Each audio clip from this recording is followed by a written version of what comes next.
will not release once it's put down into the safety reserve if you're below 800 psi. All right. So to reiterate this, to go over this again, the only time this comes into play is if I'm diving tank air only. If I'm below 800 psi, that would lock into place. It will not come up. Could you get in there and pry it, essentially, and pop it open? Yeah, you can. As you can see, it's not that easy to do.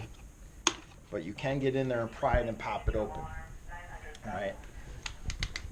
If you're not at the 800 psi mark, you can push this down all day long. It's not going to hold. The only time it's going to hold is when you're below 800 psi. So what that is giving you is a reserve 800 psi of air that's built into the tank. It's just like on a motorcycle, a snowmobile, ATV, where you have reserve fuel. It's the same exact thing. So back to your redundancy. That is your pony tank. It's built into your system. Cool. All right. What happens if you have a failure somewhere? Why do we have failures? If we look at the history of equipment failures, what fails? It's what we allow it to fail, right? We allow human error to allow equipment to fail. There's very, very, very small margins of equipment failure. If the mask has a failure in the regulator, what does it do? Breaks open. Fails open, right? If the octo, because it's exactly the same regulator, identical, right? Except for this nice yellow ring. The spring is a smaller spring in here, and it's got a mouthpiece. These are designed to fail open, right? How many high pressure hose or low pressure hose failures have you ever seen? I haven't seen that. Non-OEM products, I'll tell you, there's product that comes from China that's a single sleeve. So in here you have a tubular sleeve. Over the top of that you have a wire mesh sleeve that's woven over the top of that, and then you have this heavy duty rubber that's over the top of that. I've seen in the aftermarket China knockoff stuff where you have a rubber sleeve with just a mesh covering. I've seen those fail. They get cut, you know.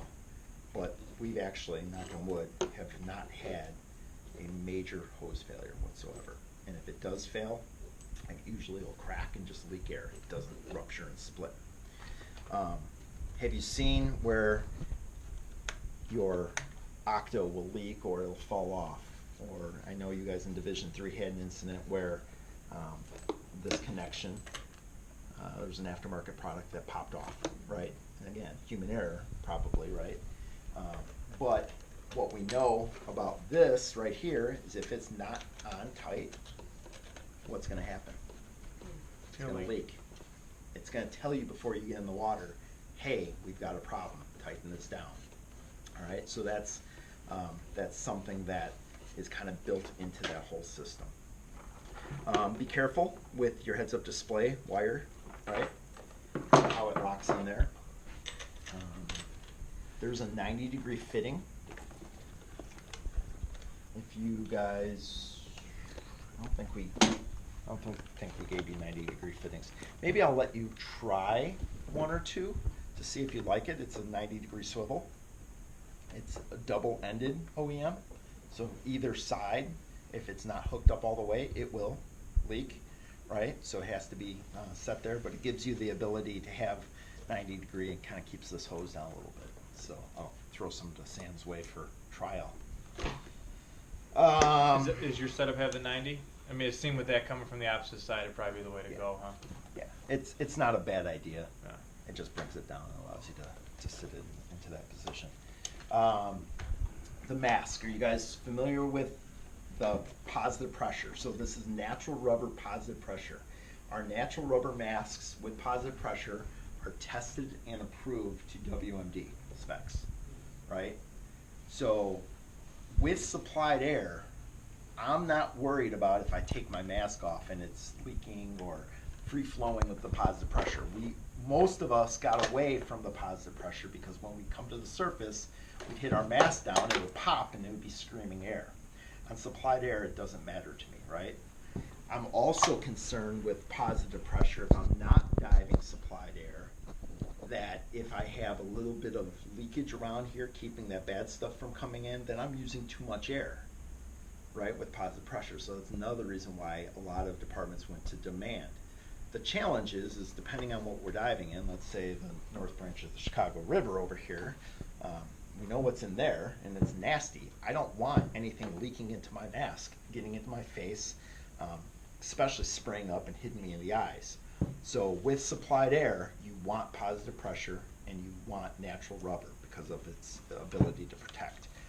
The hatch, which is Interspiro specific, it was designed by a gentleman, the last name was Gill, Swedish designer. Interspiro bought the patent from him, so that's why you might hear this being called as the Gill.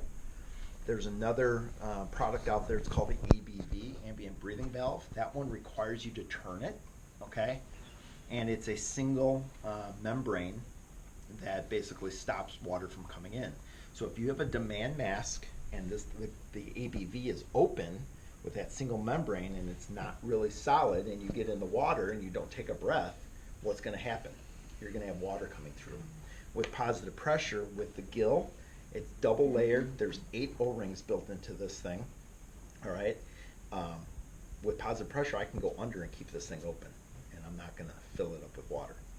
The other nice thing with positive pressure is I can invert, all right? With a demand mask, if you invert and you go to take a breath, you might not get a breath because of the pressure variances. So with positive pressure, inverting is not a big deal.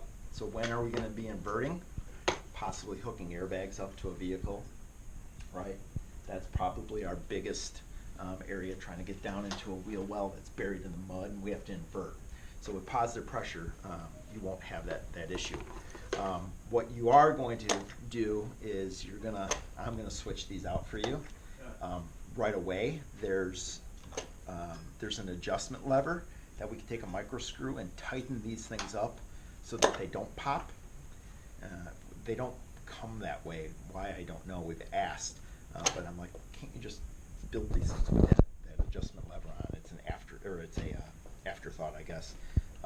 But I've got a whole bunch of them, so I just usually replace these and pop these on. So I'll do that. That's super easy. But that way you can tighten these things down, and you can either have it so tight that you have to manually push this, or flip the lever, or take a really good deep breath for it to pop. All right. So that's the concerns there. The nose cup on these, if you've dove the Divator mask in the past, you probably have seen a 3-prong. These are the new 4 prongs, so you have a 4-prong adjustment level.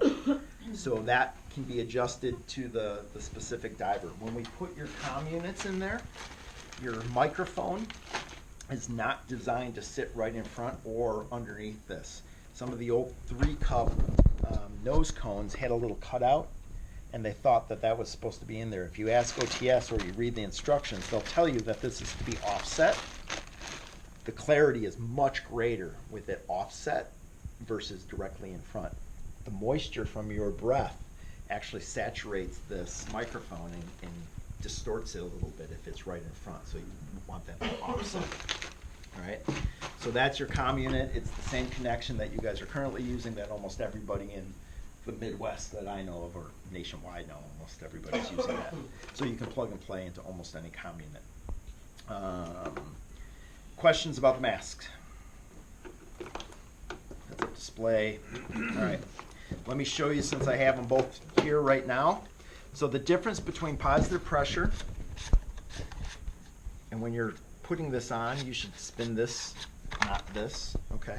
So the difference between positive pressure and demand, positive pressure has your safety lever, right? That keeps it up and locked in.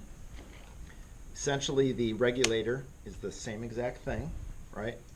What's different is the spring height.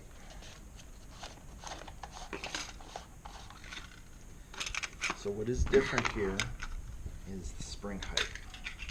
See the difference? That's what makes it positive pressure, along with that safety lever, versus demand. So when we look at this octo, we're going to see a safety lever. Why do we have a safety lever on an octo that is a demand regulator, essentially? And that is to keep it in a safety motion so that when you're diving and you're dragging it through mud or you're inverting or whatever, that it doesn't sense that ambient change in free flow. Okay, so that is why that is there. But that is the difference. I can take this and put this there. I can take this and put this there and make it all work. It's the same exact parts. All right. That is the big difference. The other thing that you'll see on the Octo Reg, even though it's the same identical reg, is you're going to have, actually they didn't even put it on there. That's good. No, there it is. See the green O-ring? That green O-ring and the O-ring on the end of this one's black, this one's green. It's a different part number. It's the same exact thing, right? It's the same exact thing. But the way it's designed and manufactured and the way they account for it is by different colors. Yeah. When you put this back in, this regulator, if this was to go underneath like that, it's not going to work. I find masks like this all the time. My mask doesn't work. Well, it's because your safety lever is trying to push down and it's locked in there. So make sure that that is down. There's a channel. See the channel? Looks like a D, right? These are designed to only go into that channel. So when we put this in, if I push this in all the way, you'll see that spoon drop. See how that spoon dropped? We know it's seated and it's in the right way. I have found these this way. I found these this way. I found these all sorts of different ways. How we get this stuff to work like that, I don't know. But people do.